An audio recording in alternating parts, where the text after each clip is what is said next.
በኢትዮጵያ ፕሪሚየር ሊግ ታሪክ ደደቢት የሊጉን ዋንጫ ያነሳ አምስተኛው ክለብ ሆነ።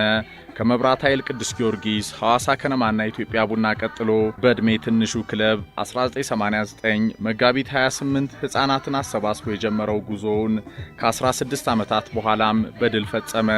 በኢትዮጵያ እግር ኳስ ታሪክ የማይዘነጉት ሰው ለመልካም ስራቸው ብዙም ያልተዘመረላቸው ኮሎኔል አወል አብዱረሂም ከጨቅላነቱ አንስቶ ብዙ በሆኑለት ክለብ ስኬት ተደስተው ሜዳ አልበቃቸው ብሎ ታየ።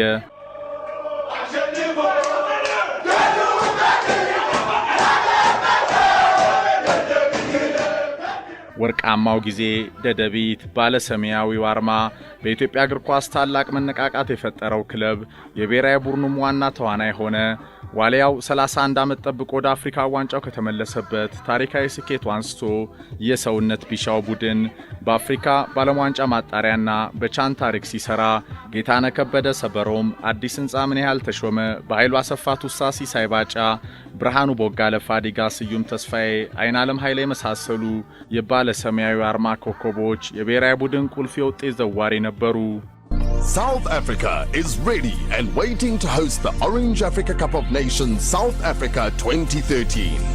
Ethiopia, they return after 30 years of absence, and they'll be hoping to emulate the team that won it just 50 years ago.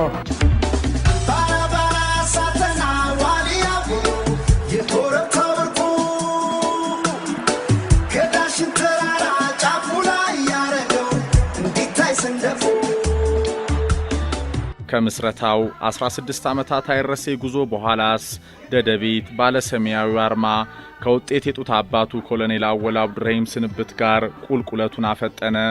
መጋቢት 28 1989 ከፖፑላር አቧራማ ሜዳዎች የተመሰረተው ክለብ ከታዳጊ ሕፃናት ተነስቶ ዋንጫዎችን የሚያሸንፍ በሻምፒዮንነት ፉክክሩ ሁልጊዜም ከመሪዎቹ ተርታ የሚታይ በኢንተርናሽናል መድረኮች ሀገሩን ወክሎ ደጋግሞ የቀረበ ለብሔራዊ ቡድን በርካታ ተጫዋቾችን ያስመረጠም በኢትዮጵያ እግር ኳስ ጉዞ የራሱን አሻራ የጻፈበት ድንቅ ታሪኮቹ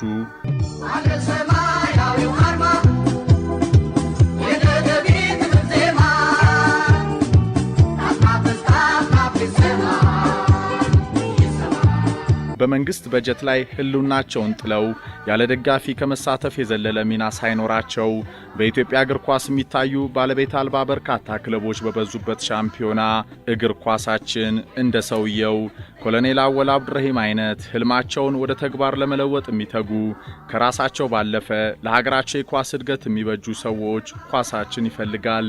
መጋቢት 28 1989 በዚህ ወር የተመሰረተው ባለሰማያዊው አርማ ደደቢት